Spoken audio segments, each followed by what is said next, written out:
everything we do in TA is to associate people to the group process. The mission contract to you is that you're being my partner, okay? It's here, okay? And in this mission contract, there is something that we have negotiated here, that this is your mission B contract, okay? This is what you are proposing, okay? And as far as I'm concerned, I'm giving you also some inputs on the type of behaviors that I expect, and you can come back to me also on what behavior you expect of me. And this is going like this, okay? I'm bowing to the partner that I have here. Grateful, I'm thanking you. And normally the type of process that I suggest is co-responsibility. See if you see me diverting from the subject, or if you see me talking too long about something, okay? Co-responsibility. Okay, it's reactiveness. For me, it's really important that people that feel uncomfortable express, even if you don't know exactly what is uncomfortable in what is happening in the group, you can share it. Okay, co-responsibility, reactiveness. There is confidentiality. To make sure, absolutely sure, that whatever is shared here in terms of things that are difficult for people is not going anywhere else. Okay. Is there anything you would like to add? For me, I will add punctuality, because I would like to negotiate a time when we're going to finish and stick to it. Because basically what we're going to address in the group is three basic needs, three basic human needs. Do you know them? That TA says, I'm already going into the theory now.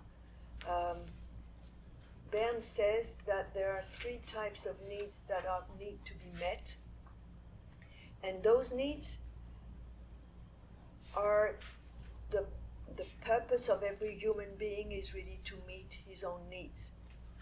And as children, we learn not to feel our needs, for some of us, okay? That's called the be strong driver, okay? Or where I'm taught not to feel, and if I feel, not to ask what I need. Okay? So we're going to be using a lot of different strategies, unconscious strategies, to sort of meet my needs without asking, for example. Okay?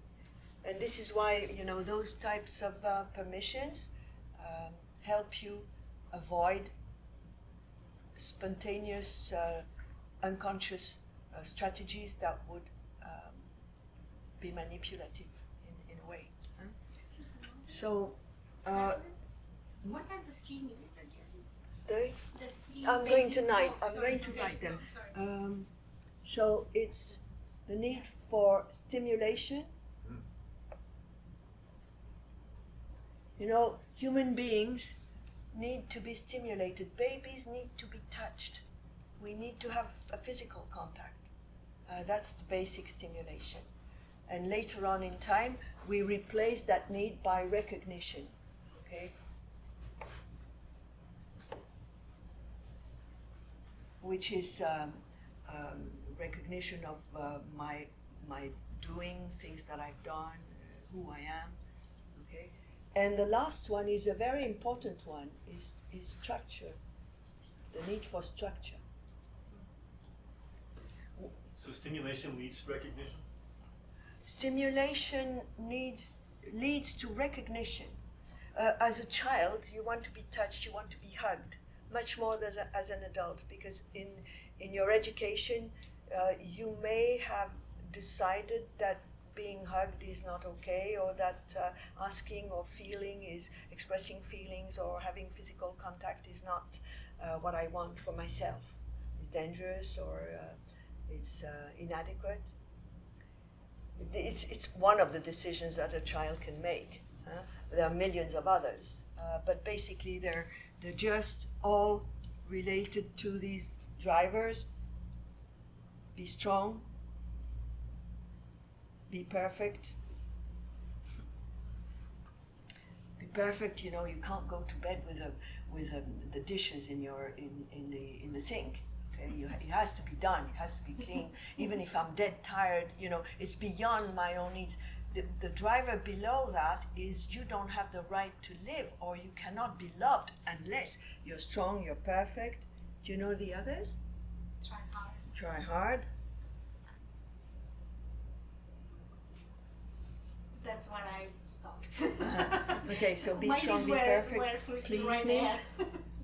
Knowledge. And hurry up. Wow. Okay. The main contribution of Bern to the world is really this okay dynamics, this I'm okay, you're okay. And this is in TA written like this, okay?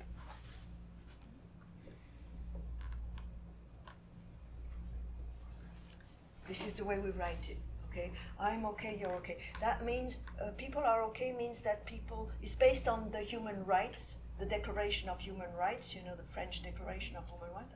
People have the right to be here. Human beings need to be deserved, whatever the situation, whatever their behavior, because they are alive. They need to be respected. They deserve respect.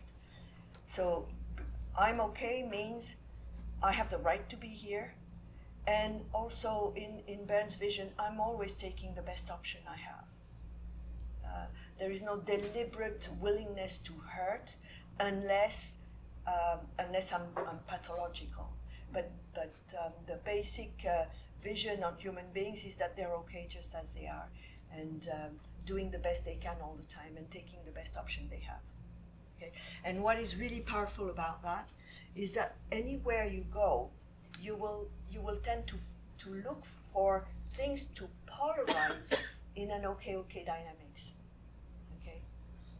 So she's coming to you with a complaint. Okay, you're looking to polarize her needs to her vision of what she needs to do. Okay, like for example, I'm dying for this ice cream, but I'm going to put on weight again, and you'll see that there is this impasse. Okay, and in fact, it's helping her see that both of these messages are okay, and that in the here and now, she can choose to do whatever is best for her, not necessarily deprive herself of having an ice cream, but okay. In the here and now, there is always a middle position between those two, and for me, what I discovered in my work is that you cannot position people individually in front of a leader. Okay, what the dynamics of organizational dynamics is really the leader is okay because he's in charge. Okay, because he has this young energy of the father. Okay, and the group is okay. The basic idea is. The kids will sit together and will come to me and say, Dad, I want to do that. And I will say, okay, my son, go ahead. Okay? And really the relationship in management is that way, that they come to me and they have discussed and they're doing the work and they come to me with a proposal and I say, go ahead. I have a question, please. You're mentioning fathers and mothers. What do you mean by father? Or what it's like what I understand is the symbol of authority and it's the father. What happened with the mother or the woman? Yeah, but I'm talking of parent. Okay. I'm Okay, talking the of a parent, parent. not the Yeah, father. not necessarily. Just one.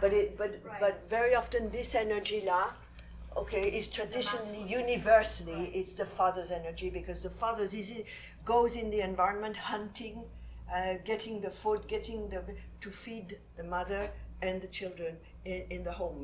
Archaically. I know it's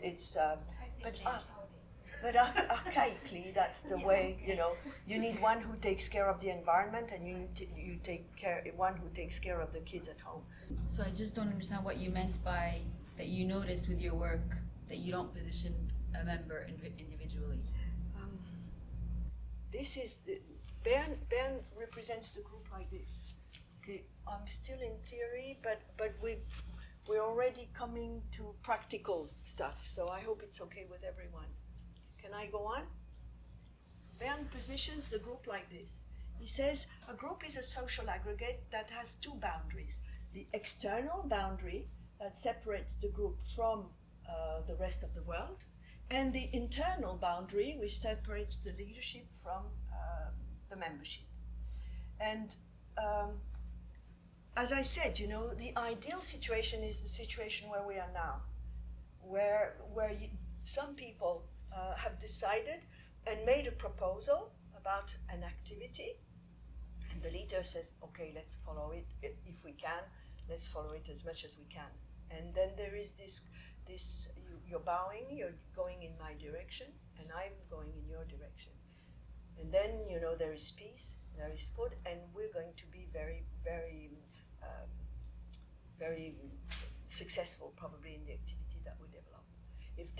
If there was only one person here, and I had to give you a task, okay, because it's not peers sitting together and I'm explaining something that I know.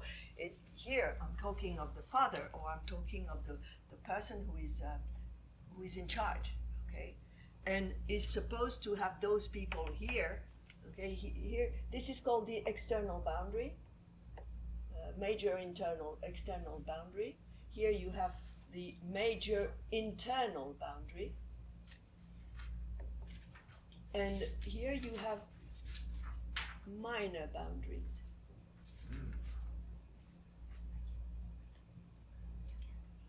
They're minor because the amount of food that they provide archaically is less.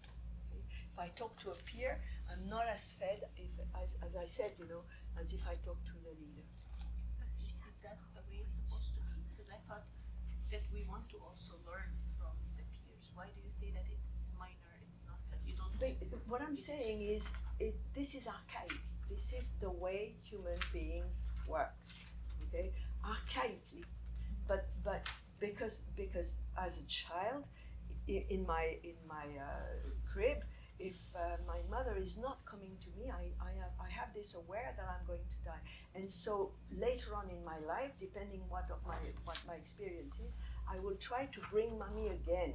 And I don't know if some of you have led projects or something, or if you're playing with kids, for example. A kid will come to the mistress to get help about this fight. And if the mistress positions herself as the king who knows everything, etc., those kids don't grow as human beings. They stay little, and then later on they find themselves in business, and they're still waiting for the teacher to tell them, or to the leader to tell them what to do.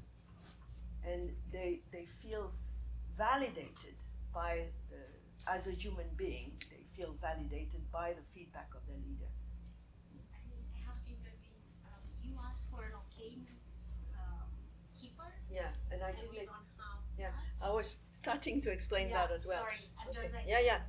The okayness. So the okayness is the okayness keeper would make sure that people don't discount themselves, don't put themselves down, or don't discount other people, especially people who are not present in the room. Okay? So, we're doing cases. So 3 groups. 2 groups of 3 and 1 group of 4. If you like, you do it the way you like. 4 and 3. Or just 2 groups? That's also fine. Two groups. Takes longer. Two It takes groups. longer? It's more fair. Takes a little. It takes longer with larger Probably it groups? takes a little longer. And I suggest we do numbers, so we mix it up. But it's so gonna take one- longer also Fine. to share. Fine. If we are 3 groups. What I tell you the end result. Okay, I want you to present cases where you need to, where you would like to use this. Okay, it's either you know already how you're going to do it because you've discussed it and you're presenting it, or else you're asking help. Okay, you're asking for help. It's either you understand. For example. Let's talk of my factory in England that I had last week. Okay, they were when the group goes into scarcity, when there is not enough psychological recognition, people will start fighting. Okay, there will be psychological gains, competition. Okay, competition in a group is a sign that needs aren't met, because human beings don't have pleasure in competing and fighting. They fight when they have fundamental needs that aren't met. At least this is the hypothesis of transactional analysis, because people are okay. Okay, nobody wants to hurt anyone. We don't. We really separate behaviors. We separate behaviors from the person. Okay, if you have those behaviors, it's because there is a need that isn't met. Okay? I'm saying that because I discovered TA when I was 35 years old, and I smoked 2 packs a day. And when I started feeding my needs differently, I didn't want cigarettes anymore. I could have been, very aggressive, and I was very aggressive in those days, I think. But feeding my needs allowed me, first of all, to understand that other people's needs may not be met, okay, and helping them to feed their own needs. And making teams aware that they have needs of their own. A team is a living entity that has a history, that has experiences, that has needs, that has dreams, hopes, griefs. Okay, so the moment that you're aware of that, you make people aware of that, there is this tank of human kindness, of human warmth that becomes available again.